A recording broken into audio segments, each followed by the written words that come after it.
मुस्लिम सत्यशोधक मंडळाचे कार्याध्यक्ष, सर्व पदाधिकारी, आपण जमलेले सर्व शिबिरात, मला अतिशय आनंद आहे की आरोग्य सेनेच्या प्रबोधन सभागृहामध्ये मुस्लिम प्रबोधनाची मशाल हातात घेतलेली संघटना आपलं दिवसभराचं शिबिर घेतलं. इथे जे रंगकाम चालू करायचं होतं त्याचं कारण जर सांगितलं तर तुम्हाला सगळ्यांना खूप आनंद होईल. बाईंच्या नावानं बाई वैद्य अकादमी ऑफ सोशल सायन्सेस असं आम्ही या जागेमध्ये आता लवकर सुरू करतो. आरोग्य सेनेच्या कामाचा तुम्ही खूप प्रदीर्घ आढावा घेतला, त्यामुळे त्याच्याबद्दल मी बोलण्याची तशी गरज नाही. एवढंच आहे की लातूरच्या भूकंपाच्या वेळेला तिथलं जे विदारक वास्तव पाहिलं आणि त्या वास्तवातून कल्पना अशी आली की माझ्या माणसांना, माझ्या मातीतल्या माणसांना आपत्तीच्या काळामध्ये काम कसं करायचं हे जर प्रशिक्षण दिलं, हे विज्ञान त्यांच्या हातात दिलं, तर प्रत्येक आपत्तीच्या वेळेला सरकारकडे आशेने बघण्याच्या ऐवजी तिथलीच माणसं तिथं जाऊन काम करतात. या कल्पनेतनं आरोग्य सेनेची सुरुवात झाली आणि बघता बघता आरोग्य सेनेची संपूर्ण तात्विक कल्पना ही विस्तारत, त्याची क्षितिज विस्तारत ती सामाजिक आणि राजकीय आरोग्यापर्यंत येऊन पोहोचते. कुठली संघटना जेवढी वैचारिक दृष्ट्या व्यापक भूमिका घेत राहते तेव्हा ती नुसती विस्तारत नाही तर ती अधिक खोलवर पोचत जाते. सुरुवातीचा काही काळ असा होता की अगदी आरोग्य सेना या नावाबद्दलही मला प्रश्न विचारण्यात आले, कारण तेव्हा सेना नाव बदनाम झालेलं होतं. आता हे आपल्याला कुठं माहिती होतं की ती सेना आता आपल्या बरोबर राजकारणामध्ये येईल आणि त्या सेनेसाठी माझ्यासारख्या माणसालाही व्यासपीठावर जाण्याची वेळ येईल. काळ बदलत असतो, पण तो चांगल्या रीतीने जेव्हा बदलतो तेव्हा त्याला काही अर्थ असतो. ज्या वेळेला फक्त सत्तेची साठीलोटी करण्यासाठी आणि सत्तेच्या भागीदारीसाठी जेव्हा बदल होत राहतात त्या बदलांना अर्थ नसतो. भाई वैद्य फाउंडेशन हे आरोग्य सेनेच्या एका प्रचंड मोठ्या वृक्षाच्या खालचं एक शांतपणे बसलेला गौतम बुद्ध आहे. भाई वैद्य फाउंडेशन कडनं काही फार उपक्रम करावेत अशी कल्पना आम्ही कधीच ठेवली नाही. अत्यंत काही मर्यादित गोष्टी भाई वैद्य फाउंडेशननी करायच्या आणि छत्र मात्र आरोग्य सेनेने वरती ठेवायचं अशी ही कल्पना आम्ही मांडली. पण भाई वैद्य फाउंडेशनची स्थापना का झाली हे सांगितलं तर तुम्हाला फार आश्चर्य वाटेल. हा जो कोरा चेक तांबळेंनी सांगितला, तर भाई असे कोरे चेक अनेकांना द्यायचे. तेव्हा एका कार्यकर्त्याने त्यांना विचारलं की भाई आकडा तुम्ही तुमच्या हाताने लिहून माझं नाव टाकून का नाही दिलं, कोरा चेक का हातात दिला? ते म्हणजे त्यांनी दोन कारण. पहिलं कारण तुझ्यावर विश्वास आहे मी तू काही वाटेल तसा आकडा लिहिणार नाही. पण दुसरं खरं कारण गुपित आहे, माझ्या अकाउंटला फारसे पैसेच नाही, त्यामुळे तू मोठा आकडा लिहिला आणि माझा अकाउंट रिकाम झाला असं काही घडण्याची शक्यता नाही. मला जे काही थोडंफार मानधन मिळतं स्वातंत्र्य सैनिक म्हणून आणि माझे आमदार म्हणून ते पैसे येत राहतात आणि त्याच्यातले जवळजवळ सगळेच पैसे दर महिन्याला आम्ही निरनिराळ्या कामांसाठी वापरत राहतो. काही वर्षानुवर्ष हे सर्व रक्कम वापरत राहील. कधी त्यांनी कार्यकर्त्यांना मानधन चालू केली, कधी ते निरनिराळ्या संघटनांना देणग्या देत राहिले. आणि मग मला स्वतःला असं वाटायला लागलं की भाई कित्येक लाख रुपयाचा खर्च दरवर्षी करतात आणि गंमत अशी झाली की भाईच्या दोन्ही मानधनातून एकत्रित रक्कम येऊन भाईंना चक्क आयकर लागला. म्हणजे ज्या माणसानं आलेलं सगळं काही समाजासाठी झटकून देऊन टाकलेलं आहे त्या व्यक्तीला थोडाफार आयकर भरावा लागला आणि त्या आयकरासाठी मला पैसे टाकावे लागले. तेव्हा माझ्या लक्षात आलं की हा कुठला न्याय आहे, काय चाललंय सगळं. आणि मग मी काही लोकांशी बोललो, ते म्हणले की डॉक्टर तुम्ही ट्रस्ट स्थापन करा बाईच्या नावाने आणि बाईचे येणारे पैसे त्याच्यामध्ये सगळे टाकत राहतात, देणगी लागतात, म्हणजे मग हा प्रश्न राहणार नाही. आणि एक प्रकारे त्याला एक सुसूत्रता आहे. आणि भाई वैद्य फाउंडेशन स्थापन करायचं बाईच्या हयातीतच ठरलं आणि बाईच्या हयातीतच ते आम्ही स्थापन केलं. अर्थात बघता बघता या फाउंडेशनने खूप उपक्रम केले. म्हणजे गेल्या वेळेला जो महाराष्ट्रामध्ये मोठा दुष्काळ पडला होता, आता दुष्काळ पडलेलाच आहे, त्यावेळेला 2 महिने पुण्यातल्या दुष्काळी भागातली मुलं जी महाविद्यालयीन शिक्षण घेत होती त्या मुलांसाठी आम्ही साने गुरुजी स्मारकावर अन्नछत्र चालवलं आणि मोफत अन्नछत्र चालवून 200 मुलांना 2 महिने रात्रीच्या उत्तम जेवणाची आम्ही बाई वैद्य फाउंडेशनकडे सोय केली. त्याचबरोबर अनेक गावांना टाक्या वाटल्या. एक गाव एक टाकी हा उपक्रम राबवला. बाबांच्या हस्ते इथेच खाली ट्रक मधनं पहिला टाक्यांचा जो काही एक संच होता तो इथनं रवाना करण्यात आला. अशा अनेक उपक्रम बाईच्या या फाउंडेशनच्या मार्फत आम्ही करत आहे. पण आरोग्य सेना काय किंवा भाई वैद्य फाउंडेशन काय हे याच्याही पेक्षा व्यापक कल्पना. आणि या सर्व कल्पना या देशाच्या उभारणीच्या साठी अत्यंत महत्वाच्या अशा कल्पना. कारण या दोन्ही संघटनांनी, या दोन्ही संस्थांनी सातत्यानं राष्ट्र उभारणीचा विचार केला की हा देश उभा कसा करायचा, हा देश कुठल्या मूल्यांवर उभा राहायला पाहिजे, या देशाची संपूर्ण पायाभरणी कशी झाली पाहिजे आणि या देशाचे खांब कसे उभे केले पाहिजे,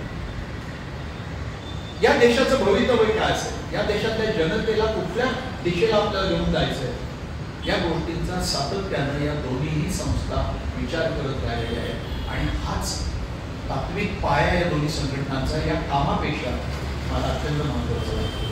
आणि म्हणूनच आरोग्य सेना किंवा भाई वैद्य फाउंडेशन हे मुस्लिम सत्यशोधक मंडळाच्या बरोबर. ज्या वेळेला या स्थापनेची पहिली बैठक झाली, गुरुवार पेठेमध्ये आमच्या 33-36 गुरुवार पेठ हा मेहंदीवाल्यांच्या वाड्यामधलं जे आमचं घर होतं त्या घरामध्ये झाली. आणि त्यावेळेला आलेल्या पाहुण्यांना, ज्याच्यात अमित दलवाई होते, अभिषा होते, डॉक्टर होते आणि अनेक जण असतील, मला ते आठवणं शक्य नाही, मी चहा देण्याचं काम करतो. पण त्याही वयामध्ये एक गोष्ट कळत होती की आपल्या घरामध्ये काहीतरी ऐतिहासिक घडलंय, भारताच्या भवितव्याच्या दृष्टीने काहीतरी ऐतिहासिक घटना आपल्या घरामध्ये घडते. आणि मग त्यानंतर दलवाईंची अनेक भाषणं ऐकण्याचा योग आला आणि अमित दलवाई यांच्या व्यक्तिमत्वाच्याही मी प्रेमात पडलो.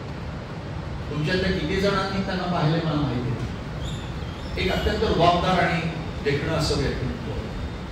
म्हणजे खरं तर मला अनेक वेळा वाटतं की चित्रपटात गेले असते तर त्यांनी शाहरुख सलमानची सुट्टी करून टाकली असती. पण असा माणूस हा तिथं जाण्यासाठी जन्माला येत नाही, तर असा माणूस संपूर्ण समाजामध्ये आमूलाग्र क्रांती करण्यासाठी जन्माला आलेला असतो. अमित दलवाई हे असं व्यक्तिमत्व. मला अनेक आश्चर्य वाटतं जेव्हा मी मिरजोळीला मला भाभींनी बोलवलं आणि अमित दलवाईच्या नावाचं एक सभागृह स्वतः भाभींनी त्यांच्या पैशांना बांधलं आणि त्याच्या उद्घाटनाचा मान त्यांनी मला दिला मिरजोळीला.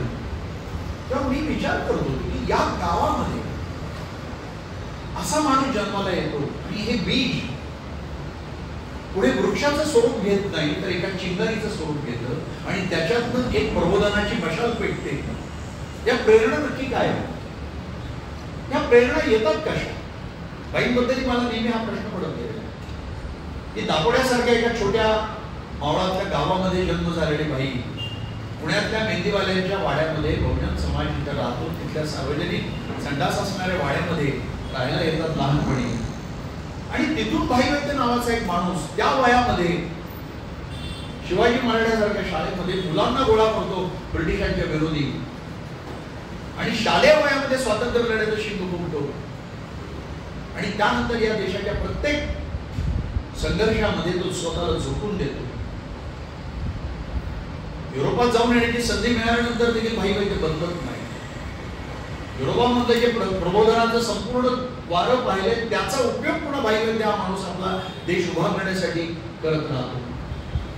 संपूर्ण आयुष्य एका विशिष्ट विचारधारेवरच्या निष्ठेने तो जगतो. त्याच्या अवतीभोवती ही माणसं त्या निष्ठेने भारावून जातात की त्यांच्याबरोबर काम करायला लागतात आणि एक कामाचा प्रचंड असा डोंगर उभा राहतो. शेवटच्या श्वासापर्यंत भाई वैद्य ही व्यक्ती या देशाचे प्रश्न, या देशाची लोकशाही, या देशातला लोकशाही समाजवाद, या देशातली धर्मनिरपेक्षता याचाच विचार करत राहतो. हे घडतं कसं? ही बीज येतात कुठून? आम्ही दरोडीच्या बाबतीत मला बिळजोडीला गेल्यावर हा प्रश्न पडायला लागला. ही बीज येतात कुठून? माणसं घडतात कशी? समाज बदलून टाकणाऱ्या माणसांच्या घडण्याच्या प्रेरणा काय असतात? कधी मोदींसारखी परमात्मा ने मुझे भेजा है, मेरा जन्म जैविक है नहीं, असे दावे करतात. अशी माणसं कधीच अशी दावे करतात. जी माणसं लबाड भंपक आणि एक प्रकारे अप्रत्यक्षरित्या देव, परमात्मा, धर्म यांच्या नावाखाली भंपकपणा करून सत्तेच्या दिशेला जाण्याचा विचार करणारी असतात, अशीच माणसं असा दावा करत असतात. अमित दलवाईने कधी असा दावा केला नाही ना भाई वैद्यने असा उभ्या आयुष्यामध्ये कधी दावा केला. त्यांनी फक्त आम्ही कसं घडत गेलो आणि या प्रबोधनाच्या दिशेला आम्ही कसं वळलो हेच फक्त समाजाला सांगितलं आणि ते अशासाठी सांगितलं की तुम्ही देखील त्या दिशेला वळू शकता. ही त्यांची त्याच्या पाठीमागची भावना आहे. खूप लहान वयामध्ये हमीद दलवाईंचा राष्ट्रसेवा दलाशी संबंध आला हे देखील त्याला एक कारण असू शकते. खूप तरुण वयामध्ये समाजवादी पक्षाशी त्यांचा संबंध आला हे पण एक नक्कीच कारण असू शकेल. पण मला स्वतःला नेहमीच वाटतं की अशी माणसं स्वयंभू असतात. राष्ट्रसेवा दलाशी संबंध अनेकांचा आला, समाजवादी पक्षाशी अनेकांचा संबंध आला. मी तर माझ्या अगदी न कळण्याच्या वयापासून संयुक्त समाजवादी पक्षाचा कार्यकर्ता होता. कित्येक उमेदवारांच्या प्रचारामध्ये मी माझी बालसेना घेऊन उतरलेलो आहे. ही यादी फार मोठी आहे. पण याचा अर्थ तो प्रत्येक जण अमित दलवाई होत नाही की तो प्रत्येक जण भाई वैद्य होत नसतो. अशा माणसांमध्ये कुठेतरी काही स्वयंभू ठेंग्या असतात. पण त्या ठेंग्यांमधल्या काही ठेंग्या ह्या आपण घेण्याची गरज असते, तेव्हा माणसं घडत राहतात. आता खरं तर राष्ट्रसेवा दल हे जर अमित दलवाई घडवत असेल तर त्याच राष्ट्रसेवा दलामध्ये मी कार्यकारी विश्वस्त असताना मुस्लिम सत्यशोधक मंडळाला कार्यालयाची जागा देण्याचा मी निर्णय घेतल्यावर त्याला विरोध नसता झाला. मला वाटतं आजही तुम्हाला तिथे जागेची अडचण आहेच आणि तुमच्यापुढे अनेक अडचणी अधिकाधिक निर्माण केल्या जातात. म्हणजे याचा अर्थ असा की संघटना, त्या संघटनेची वैचारिकता किती भक्कम जरी असली तरी त्या संघटनेमध्ये असणारी माणसं ही समर्थपणे ती वैचारिकता पुढे घेऊन जातातच असं नाही. आणि म्हणून मला मुस्लिम सत्यशोधक मंडळासाठी हा मुद्दा अत्यंत महत्त्वाचा की हमीद दलवाई या माणसाने एक प्रबोधनाचा झंझावात आणला, एक प्रबोधनाचं युग उभं केलं. याचं महत्व काय लक्षात घ्या. पैगंबरांच्या नंतर काही 100 वर्षानंतर जगातल्या मुस्लिम जगतामध्ये एक प्रबोधनाचं, विज्ञानाच्या क्रांतीचं एक फार मोठे युग उभं राहिलं होतं. ते पुढचे कित्येक 100 वर्ष चाललं आणि त्यानंतर इस्लाम हा अंधार युगाकडे वळला. तो अंधार युगाचा कालावधी जवळजवळ 1300 वर्षांचा होता. त्यानंतर या जगामध्ये, जगाच्या मुस्लिम जगतामध्ये सर्वात पहिल्यांदा प्रबोधनाची मशाल जर कोणी पेटवली असेल ती आपल्या भारतातल्या, आपल्या महाराष्ट्रातल्या, आपल्या कोकणातल्या बिळजोडी गावातल्या अमित दलवाई या व्यक्ती. खरं तर मला अनेक वेळा वाटतं की अमित दलवाईंना जागतिक स्तरावर जेवढं एक प्रबोधनकार, मुस्लिम समाजातल्या प्रबोधनाची मशाल पेटवणारी, 1300 वर्षाच्या अंधार युगाला संपवणारी व्यक्ती म्हणून जे मिळायला पाहिजे होतं ते श्रेय मिळालं नाही. त्याची कारणे अतिशय स्पष्ट आहे. कारण जेव्हा एखादा विशिष्ट समाज, एखाद्या धर्माचा झेंडा खांद्यावर घेतलेला समाज जेव्हा इतका प्रदीर्घ काळ अंधार युगामध्ये राहतो, तेव्हा त्या अंधार युगाची पकड कोणाच्या हातात असते आणि ते अंधार युग संपून का दिलं जात नाही याचा जर विचार केला तर त्याचे उत्तर आपल्याला मिळतं. कारण हा संघर्ष साधा नसतो. हा संघर्ष फक्त अंधार आणि प्रकाशाचा नसतो. हा संघर्ष फक्त सत्य आणि असतचा नसतो. हा संघर्ष फक्त विवेक आणि अविवेक असा नसतो. हा संघर्ष त्या धर्माच्या आधारावर आपली दुकानं मांडलेल्या माणसांची दुकानं बंद होण्याचा संघर्ष असतो. आणि हा प्रत्येक धर्मातल्या पुरोगाम्यांना या संघर्षाला सामोरं जावं. मी एक गोष्ट नेहमी मांडत असतो की तुम्ही जर नीट बारकाईने पाहिलं तर सर्व धर्मांमधले जर कर्मठ आणि धर्मांध व्यक्तींचा तुम्ही अभ्यास केला तर तुमच्या लक्षात येईल ते सगळे सारखे. हिंदू धर्मातले धर्मांध असतील, कर्मठ असतील, ख्रिश्चन धर्मातले असतील, मुस्लिम धर्मातले असतील, ज्यू धर्मातले असतील, अगदी बुद्ध धर्मातले देखील. आणि खरं तर बुद्धानं एका प्रकारे धर्माला निरीश्वरवादाकडे नेलं, नास्तिकतेकडे नेलं. आणि तरी देखील बुद्ध धर्माची जी नंतर घसरण झाली ती तुम्ही पाहिली तर तुमच्या लक्षात येईल.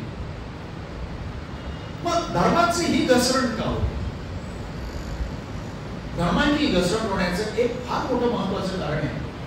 ते म्हणजे धर्माच्या स्थापनाच्या वेळेला ज्या ग्रंथांना जन्म दिला जातो हे ग्रंथ हे परमेश्वरानं निर्माण केलेले ग्रंथ आहेत आणि हे ईश्वर निर्मित ग्रंथ असल्यामुळं या ग्रंथांमधला एकही शब्द बदलण्याचा अर्थ व अधिकार हा मर्त्य मानवाला नाही,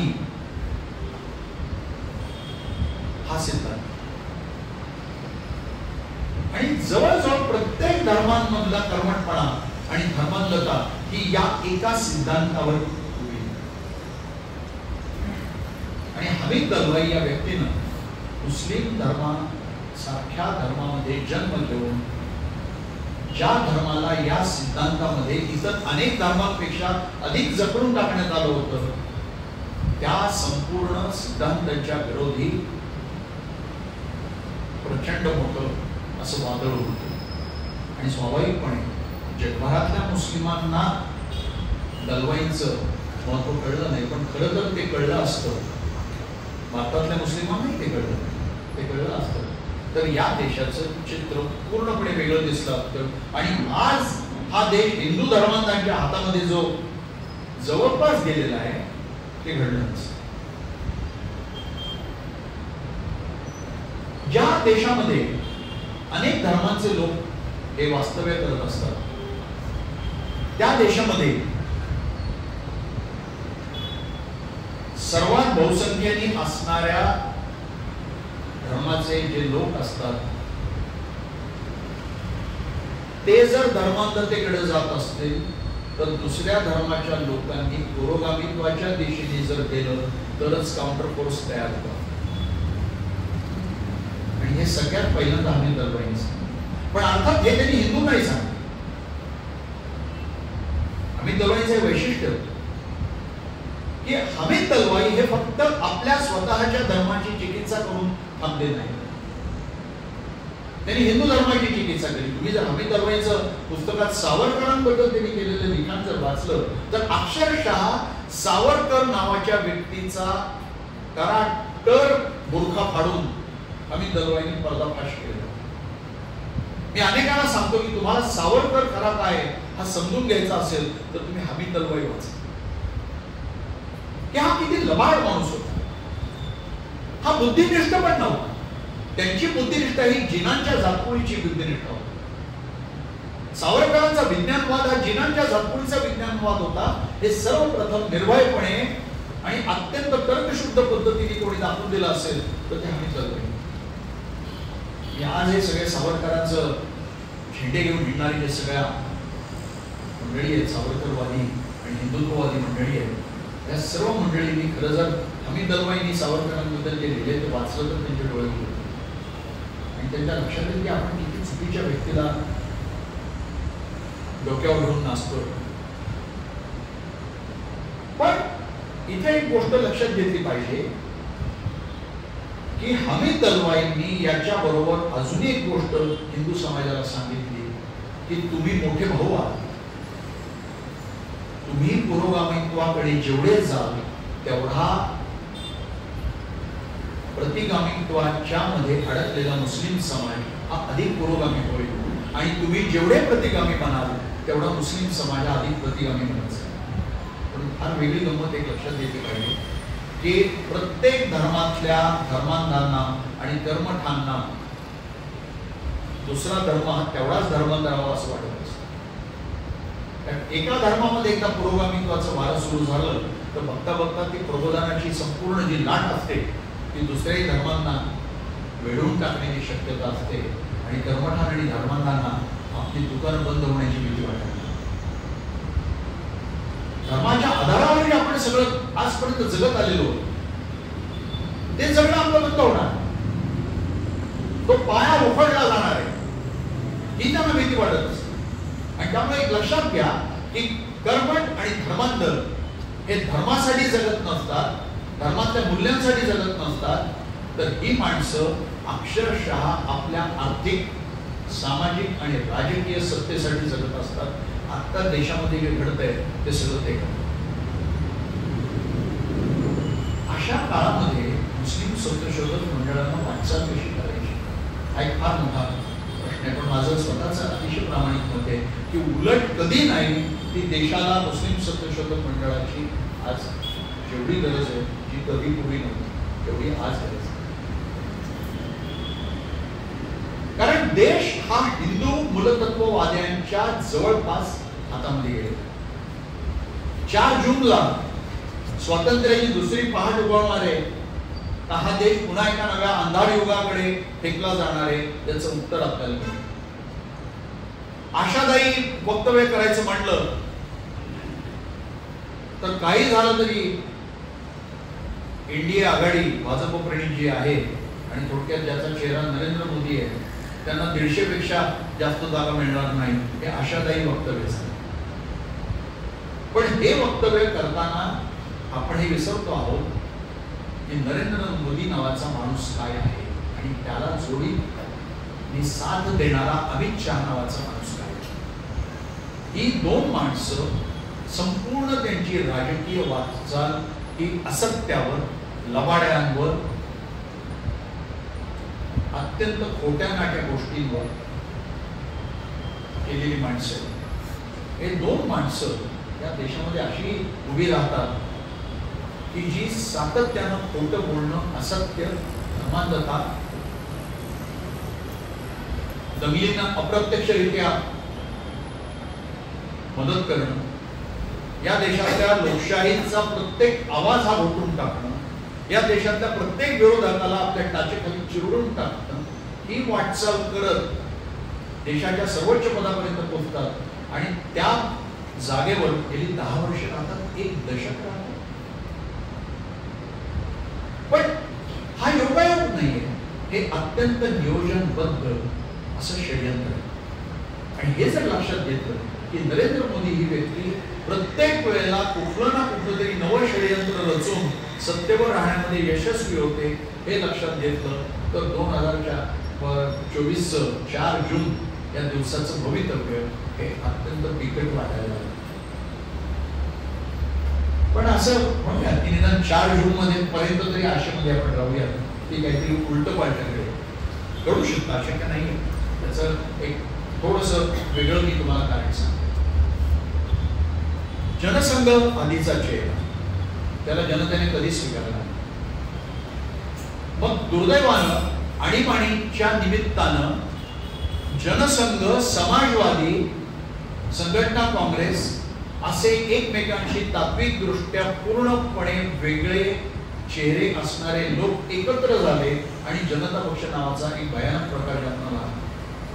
मी खूप लहान होतो पण त्यावेळेला मी भाईंना बोललो की भाई जनसंघाबरोबर समाजवादी आपला पक्ष विलीन होतोय, हे काहीतरी चुकतंय. तेव्हा भाई मला असं म्हणाले, ते नाही झालं तर इंदिरा गांधी पुन्हा आणीबाणी लागू करतील आणि आम्हाला कायमचं तुरुंगात टाकतील. वेळ प्रसंगी गोळ्या घालायला कोरोना पाहणार. एका दृष्टीने जयप्रकाश नारायण, एस.एन. जोशींसारखी माणसं हा जनता पक्षाचा निर्णय घेत आहेत, तेव्हा असं वाटतं की ठीक आहे बाबा, एवढी मोठी माणसं आपण किती यकशित होत, आपल्याला काय कळतं. पण आता मागे वळून पाहिलं तर लक्षात येईल की त्याच जनता पक्षाचा आधार घेतला आणि पहिल्यांदा वेगळ्या पद्धतीनं RSS सत्तेमध्ये आलं केंद्राची. आणि त्या RSSनं सत्तेमध्ये आल्या आल्या एखाद्या वाळवीनं एखादी इमारत पोखरून टाकावी, अशा पद्धतीनं ती इमारत पोखरायला जी सुरुवात केली ते शेवटपर्यंत थांबलेच नाही. म्हणजे भारताची मूलभूत इमारत पोखरून खाक करून टाकायची आणि आपल्या स्वतंत्र सत्तेच्या खुर्च्यात त्याच्या उरावर बसवायच्या, ही वाटचाल त्यांनी केली. पण जनसंघाला जनसमर्थन कधीच मिळालं नव्हतं. जनता पक्षामध्ये देखील सर्वात जास्त जे काही सहभाग होता तो समाजवाद्यांचा होता. पण अत्यंत हुशारीने तो पक्ष फोडून त्यांनी नवा चेहरा भाजपला हा धारण केला. त्यांच्या लक्षात आलं की आता पुन्हा जनसंघाकडून बाहेर पडून आपल्याला जनता स्वीकारणार नाही. त्याच्याही वाटचालीमध्ये त्यांना काही टक्क्यांच्या वर कधीच मतं मिळाली नाही. पण सर्वप्रथम अत्यंत पद्धतशीर लालकृष्ण अडवाणी या व्यक्तीने या देशामध्ये बरोबर हिंदू मुस्लिम द्वेषाचा आधार घ्यायला सुरुवात केली, हिंदू मतांचं ध्रुवीकरण करायला सुरुवात केली आणि मतांची आकडेवारी ज्या वेळेला 19% वगैरे अशी पोहोचली तेव्हा त्यांना काही जागा मिळाल्या. आणि मग त्यांच्या असं लक्षात आलं की 2-2, 3-3% वाढ झाली तरी आपल्या जागा काही पटीने वाढतात, कारण लोकशाहीची गंमत आहे. एक मत जास्त मिळालं तरी तुम्ही निवडून येतो. निवडून येणारा 100 30 मतं मिळाली, विरोधकांना 70 मिळाली, पण त्या विरोधकांची 70 मतं ही 7 चेहऱ्यांमध्ये वाटली गेली तर त्यांचा पराभव होत असतो. आणि याच गृहीतकाच्या आधारे ते 34% पोहोचले. यावेळेला त्यांना भीती वाटायला लागली की हा 34%चा आकडा आपला बराच खाली येण्याची शक्यता आहे. आणि 6% निवडणूक आयोगानं त्यांच्या पदामध्ये घातले. कुरेशींसारखे माजी आयुक्त जाहीरपणे सांगतायत की आत्ताच्या निवडणूक प्रणालीमध्ये, ईव्हीएम मशीनच्या प्रणालीमध्ये शेवटचं मत नोंदवलं गेलं, मतदान केंद्र बंद झालं की बटन दाबल्या दाबल्या टक्केवारी बाहेर पडली पाहिजे.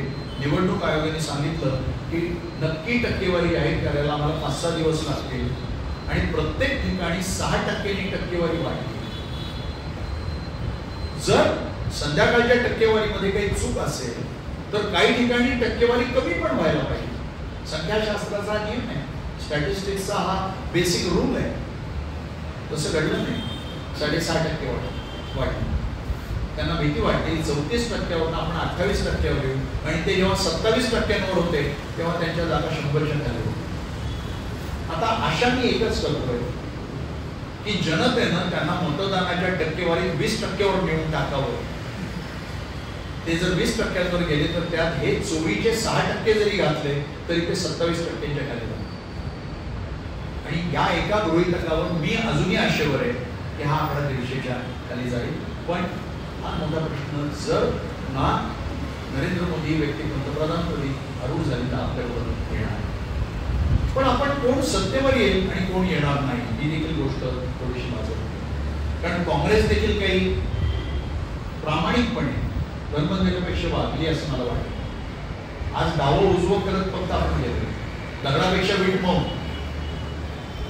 काँग्रेसच्या काळामध्ये देखील त्यांच्या अनेक नेत्यांचं वर्तन हे हिंदुत्वाला समर्थन देणारं, हिंदुत्वाला पाठबळ देणारं सातत्याने राहिलंय आणि ही काँग्रेसची फार मोठी चूक आज त्यांना भोगावी लागली. राहुल गांधीच्या रूपानं जरा थोडंसं एक वेगळा त्याला आयाम येईल असं नक्कीच आशा मला वाटायला लागली की जो माणूस ही भाषा वापरतो, ती नफरत के बाजार में मैं मोहब्बत की दुकान खोलने के लिए आया. म्हणजे एक सांगतो की माझा जन्म जैविक नाहीच. म्हणजे तो माणूस काय काय सांगत आलाय. मी 40 वर्ष भीक मागितलं, मी नाल्यावर भांडं उघडं टाकलं आणि त्या गॅसवर चहा करून टाकलं. मी जाहीरपणे आवाहन केलेलं आहे देशाच्या पंतप्रधानांना की तुम्ही माझ्याबरोबर लोहियानगरच्या झोपडपट्टीतल्या नाल्यावर चला. मी तुम्हाला एक भांडं देतो. ते भांडं आपण त्या नाल्यावर उघडं टाकू, त्याला तुम्ही नळी लावा आणि त्याच्यावर मला एक कप फक्त चहा करून द्या. ज्याला विज्ञान कळतं त्याला हे कळतं की हे घडू शकत नाही. पण हा माणूस सातत्यानं विज्ञानाची मोडतोड करत आलेला आहे. पण त्याच्यापेक्षा भयानक म्हणजे त्यांचा खरा चेहरा आता बाहेर पडलेला आहे आणि तो खरा चिंतेचा चेहरा. ही निवडणूक नरेंद्र मोदी हे फक्त आणि फक्त एकाच मुद्द्यावर लढत आहेत आणि तो मुद्दा म्हणजे हिंदू मुस्लिम द्वेषाचा. मग प्रश्न येतो की हिंदू मुस्लिम द्वेषाची भाषा ही भारतातल्या तळागाळातल्या माणसाला आवडेल का आवडणार नाही, हे खरा प्रश्न माझ्यापुढे तो आहे. आणि खरं आव्हान आपल्या पुढे आहे ते आमच्यासारखे जे जन्मानं हिंदू पण पुढे नास्तिक झालेली काय माणसं आहेत, पण जन्म माझा अमुक धर्मात झालेला आहे. जसं आम्ही दरवेळेला प्रश्न विचारला जायचा की तुम्ही फक्त मुस्लिम धर्माच्या मागे का? त्यांनी स्पष्टपणे सांगितलं की माझा जन्म ज्या धर्मात झाला आहे त्या धर्मातलं जे चांगलं आहे ते मी चांगलं म्हणेन, त्या धर्मातलं जे वाईट आहे ते मी बदलायचा प्रयत्न करेन, त्या धर्माला प्रवाहीपण आणायचा मी प्रयत्न करेन, त्या धर्माच्या संपूर्ण तात्विकतेला एक बुद्धिवादी प्रामाण्यवादाचा पाया देण्याचा मी प्रयत्न करेन, विवेकवादाचा पाया देण्याचा मी आयुष्यभर प्रयत्न करेन. तसंच मी देखील म्हणत राहतो की जन्म माझा हिंदू म्हणून झालेला आहे. आज जरी मी नास्तिक असतो आणि स्वाभाविकपणे त्या हिंदू धर्मामध्ये जे जे काही चुकीचं आहे त्याच्यावर मी प्रहार करणार. चांगला असेल तर चांगलंही म्हणतो, त्याच्यावर मी नक्कीच प्रहार करणार. आता खरा मुद्दा याच्यामध्ये जो आहे तो आहे की सर्वसामान्य माणसाला मुस्लिम द्वेषाची ही भाषा आवडणारी. भारताच्या कानाकोपऱ्यामध्ये माझ्यासारखा खरं तर इतका हिंडलेली माणसं फार अपवादात नव्हते. 28 वर्ष आरोग्य सेनेच्या कामासाठी प्रत्येक आपत्तीच्या वेळेला या देशाच्या अनेक राज्यांमध्ये मी खरं तर देशाबाहेर पण नेपाळला भूकंपाच्या वेळेला मी कुठे जाऊन, काश्मीरला तर अनेक वेळा गेलो, भूकंपाच्या वेळेला गेलो, पुराच्या वेळेला गेलो आणि फार अगदी म्हणजे ईशम कमालकोट वगैरे अशी गावं जी काही पर्यटनाची ठिकाणं नाही आहेत अशा गावांमध्ये पायी गेलेलो. डोक्यावर औषधांची बॉक्सेस आणि पाकिस्तानात जायची तयारी होती आता गेल्या पुराच्या वेळेला आणि ती तयारी केल्यामुळं सरकारनं माझी ATS कडनं चौकशी पण केली किंवा हे पाकिस्तानचे फोन तुम्हाला कुठं येत होते अशी माझी चौकशी होती. त्यामुळे मी त्यांना सांगितलं मानवतेला कुठल्या सीमा नाही, ना देशाच्या सीमा, ना धर्माच्या सीमा, ना पंथाच्या सीमा. तिथे पाकिस्तानचा 66% भाग पुराने व्यापलेला आहे. अहो मूळचा आपलाच तुकडा आहे. आणि मुख्य म्हणजे तुम्ही अखंड भारताची आजही भूमिका मांडता. त्या अखंड भारतामध्ये येतं काय? त्या अखंड भारतामध्ये सगळ्यात पहिले येणारे 2 देश आहेत ना, पाकिस्तान आणि बांगलादेश. म्हणजे अखंड भारत हवा आहे. आणि आता तुटलेली जी 2 भावंड आहेत त्यांच्याशी वैर हवं. नक्की काय की भयंकर विरोधाभासी अशी भूमिका हे लोक मांडत आले. पण देशाच्या तळागाळामध्ये हिंडताना मला एक गोष्ट प्रामाणिकपणे लक्षात आली की या देशातला तळागाळातला गोरगरीब सर्वसामान्य माणूस हा धर्मनिरपेक्ष आहे. हे धार्मिक द्वेषाचं जे काही लोण आहे हे त्याच्यापर्यंत पोहोचलेलं अजिबात नाही आणि त्याला ते नको आहे. पण गेल्या दशकामध्ये भारतातल्या बहुजन समाजाचं आणि दलितांचं हिंदुत्वीकरण खरं तर त्याच्याही पुढे जाऊन म्हणलं पाहिजे की ब्राह्मणीकरण करण्यामध्ये संघाला बरंच यश आहे. असुरक्षित ते मंगळसूत्र घेऊन जातील, ते घराघरामध्ये उचतील, मुलींना उचलून घेऊन जातील, ते तुमची घरं घेतील, ते तुमच्या नोकऱ्या घेतील, ते तुमचे व्यवसाय घेतील, ते तुम्हाला जगून देणार नाही.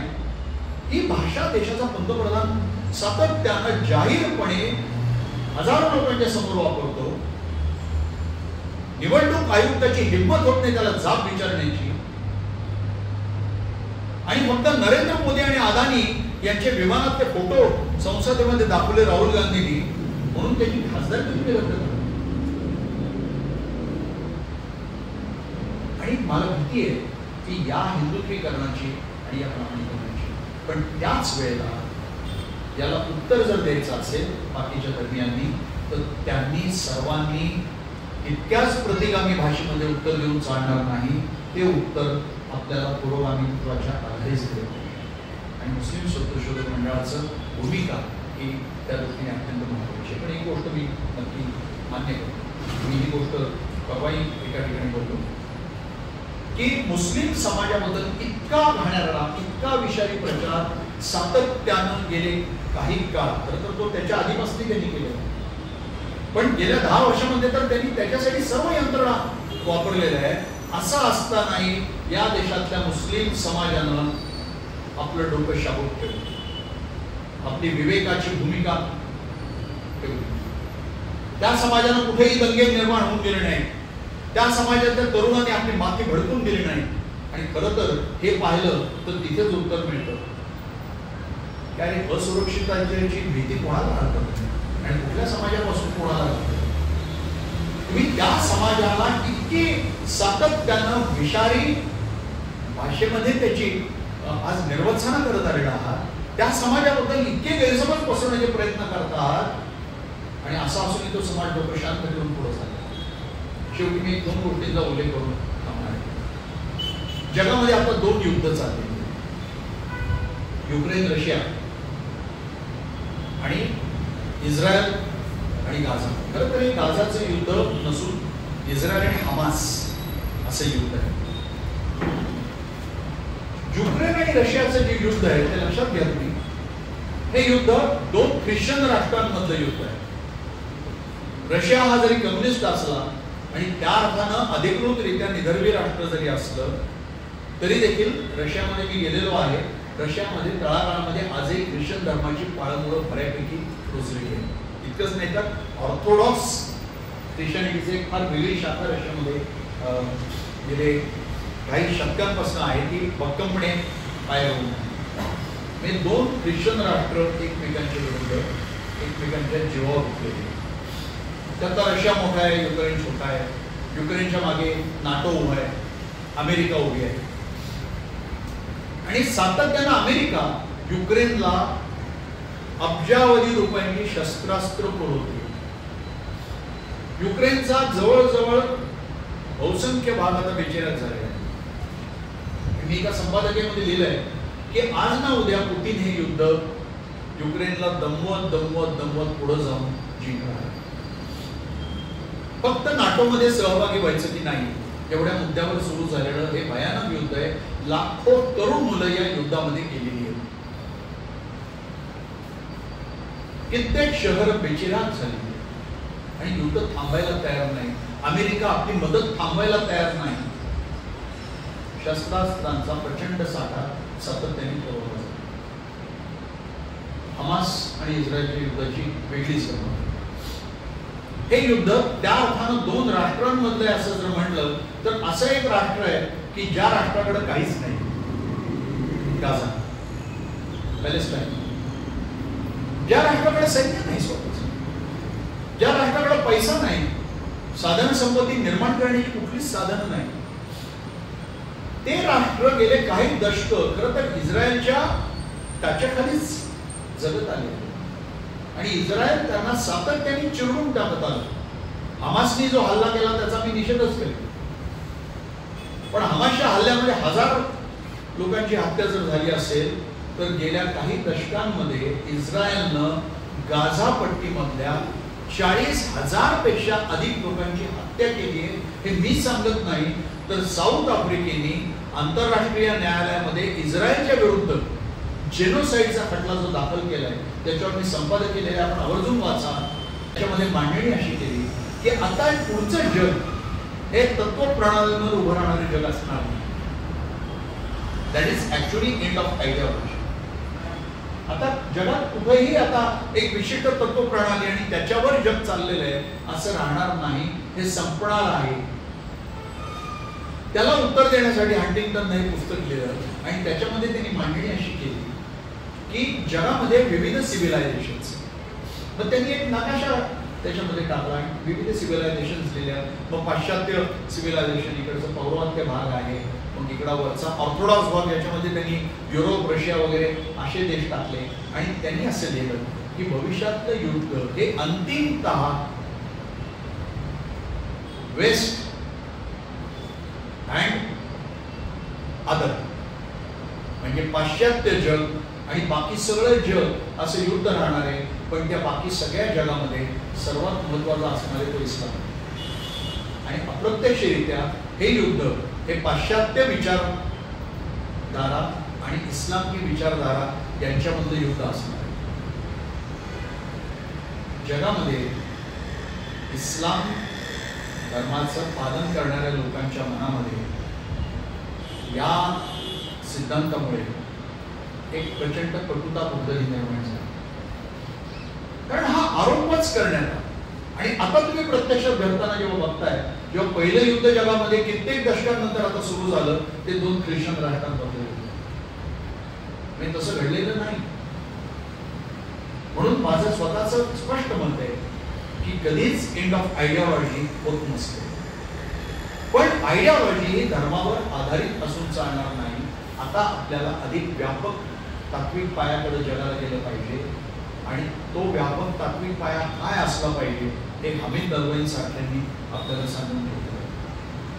त्यांनी स्पष्ट ते स्वतः निधर्मी होते, त्यांनी दफन करायलाही नकार केला. त्यामुळे त्यांच्यावर आरोप झाला की तुम्ही आता निधर्मी झालेला, मग स्वाभाविकपणे तुम्ही धर्माला विरोध करत राहणार. माझ्यावरही तोच आरोप कोणी करू शकतो की तुम्ही निधर्मी झाल्यावर तुम्ही धर्माला विरोधच करणार, कारण धर्म ही संकल्पनाच तुम्हाला मान्य नाही. आपल्याला कदाचित भविष्यकाळात त्याचा विचार करण्याची वेळ आहे. हे मी जरा थोडं पुढे जाऊन बोलतो. धर्मांचा आता गरज संपत चालली जगात आणि संपूर्ण जगाला आता मानवतेकडे जाण्याची वेळ आहे. जग छोटंही झालंय, सोडलं गेलंय, पण जेवढं जग छोटं झालं तेवढं जग अतिशय अशांत होत चाललेलं आहे. जगामध्ये विषमता अधिक वाढत चाललेली आहे. जागतिकीकरणानं जगातल्या धर्म, पंथ या सीमारेषा पुसल्या नाही, उलट त्या अधिक गडद केल्या. कारण जागतिकीकरणाच्या बरोबर जगाचं बाजारीकरण झालं, व्यापारीकरण झालं, अर्थव्यवस्थेवर जग अधिक चालायला लागलं. आणि जेव्हा मार्केट येतं तेव्हा भाई नेहमी सांगायचे की मार्केट स्मृती आणि मनुस्मृती हे हातात हात घालून चालत असतात. प्रत्येक धर्माच्या बाबत आपल्याला कमी अधिक प्रमाणात हेच म्हणता येईल आणि त्यामुळे आपलं आव्हान हे अनेक अंगांनी आहे. ज्यावेळेला तुम्ही एखाद्या धर्मामध्ये पुरोगामीत्वाचा झेंडा खांद्यावर घेता तेव्हा तुम्हाला अनेक बाजूनी त्रास होतो. त्या धर्मातले जे कर्मठ असतात ते तुम्हाला आपलं मानत नाही आणि तुम्ही इतका प्रखर पुरोगामीत्वाचा झेंडा खांद्यावर घेतल्यावर दुसऱ्या धर्मातल्या कर्मठांना देखील तुम्ही जवळचे वाटत नाही. कारण त्यांना भीती वाटते की तुमच्या पुरोगामीत्वाची लागण त्यांच्याही धर्मात होईल आणि त्यांच्या पायाला देखील धक्का बसेल. मुस्लिम स्वतंत्रशोधक मंडळाचं एक आव्हान. पण मला अतिशय आनंद वाटतो की तुम्ही सगळेजण ज्या संख्येने आज जमला दिवसभर तुम्ही विचारमंथन करणार आहात. मला खात्री आहे की या विचारमंथनातून काही खूप चांगलं ठोस असे कार्यक्रम, नव्या बदलत्या काळाला सुसंगत असे कार्यक्रम निर्माण होतील. सातत्यानं मुस्लिम स्वतंत्रशोधक मंडळ खूप उपक्रम करत आलेला आहे. त्या उपक्रमांची संपूर्ण मी काही जंत्री इथं म्हणण्याची गरज नाही. हे सगळेच उपक्रम तुमचे कौतुकास्पद. एक उपक्रम मला फक्त बोलता बोलता आठवला, तो हमीद दलवाईंनी वंदे मातरमची पहिली 2 कडवी गाण्याचा एक उपक्रम केला होता. हे आपल्याला किती जणांना माहिती आहे मला कल्पना नाही. म्हणजे हमीद दलवाईंनी काय काय करून ठेवलं. खरं तर काही वेळा असं व्हायला लागलं होतं की हमीद दलवाईंच्या या प्रखर भूमिकेमुळे, कारण त्यांनी पैगंबरांवर टीका केली, निर्भयपणे टीका केली. पण मी नेहमी सांगतो की इतकी प्रखर पुरोगामी भूमिका घेऊन देखील हमीद दलवाई यांचा धर्मांध मुस्लिमांनी खून केला नाही. पण पुरोगामी भूमिका घेतल्यावर दाभोळकरांचा मात्र धर्मांध हिंदूंनी खून केला. जास्त धोकादायक कोण आहे या देशामध्ये? त्याचं उत्तर तुमच्या पुढे अतिशय स्पष्ट आहे. म्हणजे आमच्यासारख्यांचा देखील मॉर्निंग वॉक घेताना दाभोळकर झाला तर मला आश्चर्य वाटायचं, पण म्हणून ही भूमिका बदलून चालणार नाही. कारण ही भूमिका संपूर्ण समाजाचं आयुष्य पालटून टाकणारी भूमिका आहे. त्या समाजाला एक संपूर्ण दिशा देणारी भूमिका आहे. या देशाचा संपूर्ण पाया जो आपल्या गांधी, मौलाना आझाद, नेहरू, पटेल या लोकांनी घालून दिलेला पाया आहे, तो पाया टिकवण्याची भूमिका आहे. याचा अर्थ संविधान देखील अपरिवर्तनीय आहे, कुराणासारखं किंवा गीतेसारखं किंवा बायबलसारखं, अशी माझी भूमिका आहे.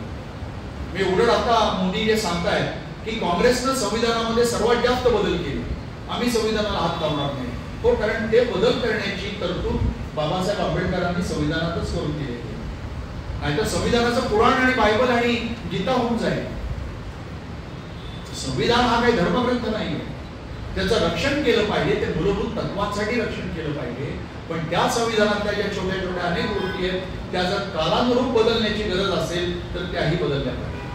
हा खरा मुद्दा आहे आणि हे आपण हसून सगळ्यांना सांगितलं. इथं आल्या आल्या मी हे पाहिलं आणि कारण हा प्रश्न आमच्यासारख्यांना सातत्याने विचारला जातो, सांगा आम्हाला तुम्ही कोण पुरोगामी मुसलमान आहे. तर मी त्यांना सांगतो की अरे, पुरोगामी मुस्लिम संपूर्ण धर्माची एक मुहूर्तमेढ रोवणाऱ्या संघटनेचा जन्मच माझ्या घरात झालेला आहे. चला मी तुम्हाला दाखवतो की ती संघटना काय करते.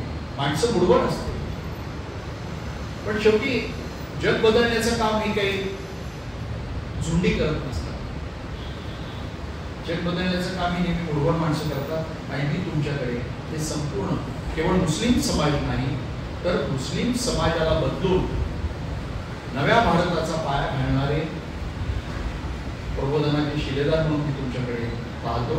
आणि म्हणून मला तुम्ही आज इथे उद्घाटनाचा जो काही सन्मान दिला त्याबद्दल मी तुमचा आभारी आहे असं मी म्हणून आपल्याला